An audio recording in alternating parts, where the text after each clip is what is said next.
सबके सब लोग अनजान थे कि अब वो जिनज़ादा क्या करने वाला है, क्योंकि वो बहुत ज्यादा तेज और बहुत ज्यादा गुस्से में था, क्योंकि वो जिससे बहुत ज्यादा मोहब्बत करता था उसके हिसाब से जो मोहब्बत थी वो तो गलत थी, लेकिन फिर भी उसे बहुत तकलीफ हो रही थी जब तूबा की शादी तलहा से हो रही थी। आगे क्या होने वाला था इस बात से सब बेखबर अपनी अपनी खुशियों में मगन थे। तूबा जो थी वो अपनी नई जिंदगी को लेकर खुश थी, तलहा तूबा के सपने सजाए खुश था और इन दोनों के घर वाले इन दोनों की खुशियों में खुश थे। इस बात से सब बेखबर थे कि आगे क्या होने वाला है और सब अपनी खुशियों में मसरूफ थे। जब रुखसती का वक्त आया, विदाई का वक्त आया, तो तूबा अपनी माँ से लिपट कर बहुत ज्यादा रोने लगी। उसकी वालिदा भी रो रो कर बुरा हाल कर चुकी थी। फिर इन दोनों को अलग किया गया तो तूबा की वालिदा ने उसके सर पर हाथ रखा और कहा, अल्लाह तुम्हें खुश रखे, सारी खुशियां तुम्हें दिखाए। उसके बाद तूबा हमजा के गले लगकर, अपने भाई के गले लगकर भी खूब रोई, क्योंकि आज तूबा को शिद्दत से अपने बाबा जान यानी अपने वालिद, अपने पिता की याद बहुत ज्यादा आ रही थी। कुरान पाक के साये में और अपनी वालिदा अपनी माँ की दुआओं के साथ वो अपनी नई जिंदगी की शुरुआत करने अपने नए घर को रवाना होने चली थी। वो घर जो उसकी फुप्पो का था, क्योंकि तलहा उसका फुप्पोजाद कजिन था, लेकिन अब उसकी शादी तलहा से क्योंकि हो चुकी थी तो अब वो अपने फुप्पो की बहू बनने वाली थी, उस घर की बहू बन के जा रही थी। आज तूबा और तलहा की पहली रात थी। तूबा को बेड पर बिठा दिया गया था। तलहा ने आते ही सलाम किया। तूबा ने सलाम का जवाब आहिस्तगी से दिया। तलहा छोटे छोटे कदम बढ़ाता हुआ तूबा की जानिब बढ़ने लगा। तभी तलहा ने आकर अपनी शरारत वाली बातें शुरू कर दी। एक बात बताना जरा मिसेस तलहा। तो तूबा ने भी कहा, जी बोलिए। तुम कहीं रो रो कर भूतनी तो नहीं बन गई ना? देखो तूबा, ऐसा है तो पहले ही बता देना, मैं घूंघट नहीं उठा रहा क्योंकि मुझे बड़ा डर लगता है। ऐसे ही डरा रही हो तो मैं तुम्हारा घूंघट बिल्कुल भी नहीं उठाऊंगा। मुझे लगता है कि तुम इतना तड़प तड़प कर रो रही थी, ऐसे गले मिल मिल कर रो रही थी अपनी वालिदा से, अपनी माँ से, कि जैसे कभी तुम उनसे मिलोगी ही नहीं और मैं बड़ा जल्लाद हूँ, तुम्हें कभी उनसे मिलने ही नहीं दूंगा। या तो ऐसा लग रहा है जैसे तुम किसी जालिम शौहर की बीवी बनने जा रही हो। भाई अब तुम पहले से बता दो तुम्हारा इरादा क्या है।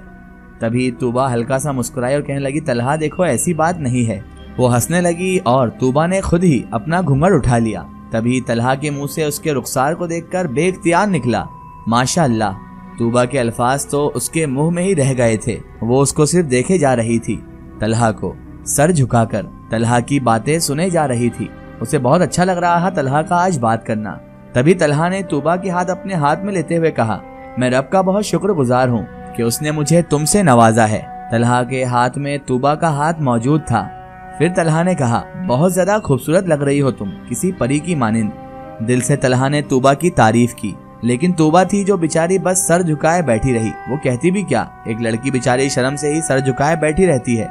तभी तलहा ने कहा, रुको। इतना कहकर तलहा उठकर अलमारी की जानिब आया। अलमारी से एक लाल कलर का केस उसने बाहर निकाला और अलमारी वापस से बंद कर दी और तूबा को लाकर वो लाल केस दिया जो शायद किसी ज्वेलरी का केस लग रहा था, और आकर उससे कहने लगा, ये लो मिसेस तलहा, तुम्हारी मुंह दिखाई। तलहा ने केस उसकी जानिब बढ़ा दिया था। उसने वो केस बड़ी खुशी से थाम लिया और पूछा कि वैसे इसमें क्या है? तो तलहा ने कहा, आप खुद ही देख लें मिसेस तलहा कि इसमें क्या है, मैं नहीं बताऊंगा। इतना कहते ही तूबा ने अपने हाथों से उस लाल केस को खोला तो उसमें एक खूबसूरत सा, बहुत ही कीमती एक ब्रेसलेट मौजूद था, वो भी सोने का। वाओ, ये तो बहुत सुंदर है, बहुत खूबसूरत है और बहुत कीमती भी। तूबा ने अपने हाथ में उस ब्रेसलेट को लेते हुए कहा। तलहा ने पूछा, तूबा आपको पसंद आया ये? उसने कहा, जी हाँ, बहुत पसंद आया, बहुत खूबसूरत है ये तो। तलहा ने तूबा को और जरा प्यार से देखा जो उसे पहले ही देख रही थी। तलहा ने कहा, तो तूबा जल्दी करो और इसे पहन लो। जवाबन तूबा ने उसकी तरफ ब्रेसलेट बढ़ा दिया। उसका साफ मतलब था कि तलहा उसे हाथ से ये पहनाए। तलहा की मुस्कुराहट और ज्यादा गहरी हो गई। उसने तूबा के हाथ से ब्रेसलेट लिया और उसकी कलाई में पहनाने लगा। ये क्या है तूबा, तुम्हारे हाथ में ये क्या बंधा हुआ है? तलहा की नजर उस काले धागे पर गई। तूबा की बात सुनकर तलहा कहने लगा, तो फिर इसे खोल दो ना। तूबा घबराते हुए बोली, नहीं नहीं, इसे नहीं खोलना है बिल्कुल भी। तलहा ने कहा, क्यों? तो तूबा ने कहा, ये वो हिफाजत करता है, पड़ा हुआ धागा है ये, मैं इसे हरगिज नहीं खोल सकती। तूबा ने जब ये सारी वजाहतें दी तो तलहा नहीं माना और कहने लगा, इस धागे को खोल दो, अब क्या जरूरत तुम्हें हिफाजत की, मैं हूं ना तुम्हारी हिफाजत के लिए। तलहा ने मुस्कुराते हुए तूबा से कहा। तभी तूबा ने मासूम सी शक्ल बनाई और कहा, प्लीज तलहा, इस धागे को मत खुलवाओ ना। तलहा ने कहा, अरे तुम ऐसे चेहरा मत बनाओ, ठीक है, मैं इस धागे को नहीं उतारता, बस इसके ऊपर ही इस ब्रेसलेट को पिना देता हूँ। तो तूबा ने कहा दूसरा हाथ भी है मेरे पास, उस पर पहना दो। तलहा ने ब्रेसलेट दूसरे हाथ पर पहना दिया। तभी तलहा ने तूबा का हाथ थामा और उससे कहा, अच्छा एक बात बताओ मिसेस तलहा। तूबा ने कहा, जी बोलिए। तो तलहा कहने लगा, सच सच बताना, तुम मुझसे मोहब्बत करती हो और तुम्हें मुझसे कब मोहब्बत हुई तूबा? तूबा ने उसकी छेड़ लेते हुए कहा, तुम्हें किसने कहा कि मुझे तुमसे मोहब्बत है? तूबा ने भी उसे तंग करना चाहा और पूछ लिया। तभी तलहा ने मुंह बनाते हुए कहा, झूठी, तुम ऐसे जवाब दो कि मुझे पता नहीं था। तो तूबा ने गर्दन हिलाई, सच में मुझे तुमसे मोहब्बत नहीं है, और ज्यादा उसे तंग करना चाह रही थी।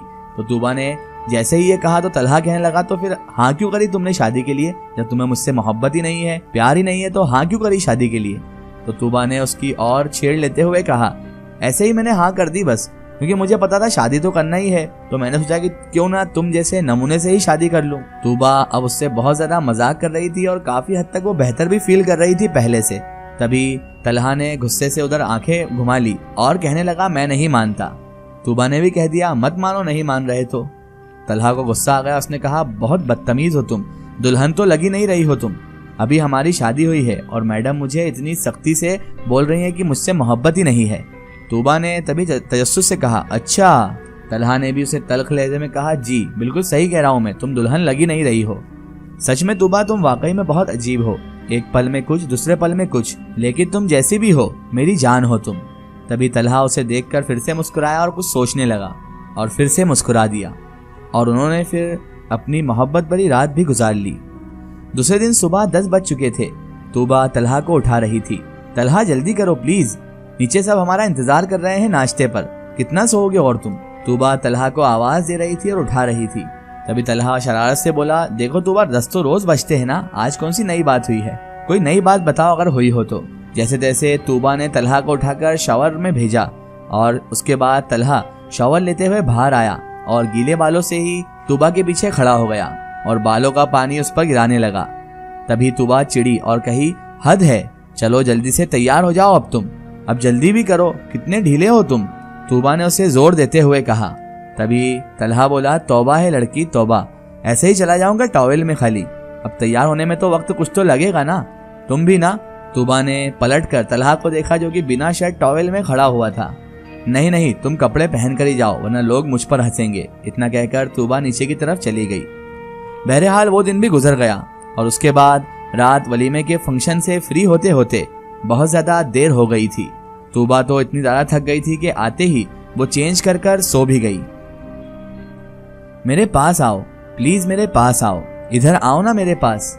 वो दोनों हाथ फैलाए उसे अपने पास बुला रहा था। तूबा बेचारी डर कर पीछे हटे जा रही थी। चलो मेरे साथ, चलो मेरे साथ। उसने तूबा का हाथ जोर से पकड़ा और उसे घसीटते हुए लेकर वहां से जाने लगा। नहीं, छोड़ दो मुझे, मत लेकर जाओ, छोड़ दो मुझे। तूबा उसकी गिरफ्त से निकलने की बहुत कोशिशें करने लगी और उसके नाखून बहुत बड़े थे। उसके नाखून बड़े होने की वजह से तूबा ने जब उसका हाथ से अपना हाथ छुड़ाया तो तूबा के हाथ से खून निकलने लगा और तूबा पर अब बेहोशी तारी होने लगी थी और वो बेहोश हो गई।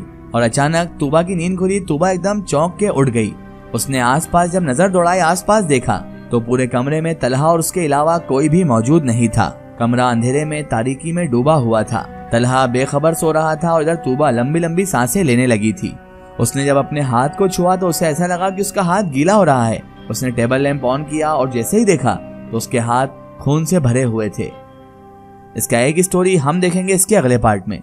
दोस्तों, अगर आप भी अपनी जिंदगी की कोई सच्ची कहानी या सच्ची घटना हमारे चैनल से शेयर करवाना चाहते हैं और आप चाहते हैं कि आपकी स्टोरी भी माय स्टोरी बुक चैनल से शेयर हो, तो आप हमें हमारे फेसबुक पेज पर कांटेक्ट कर सकते हैं और अपनी स्टोरी वहां पर हमें बता सकते हैं।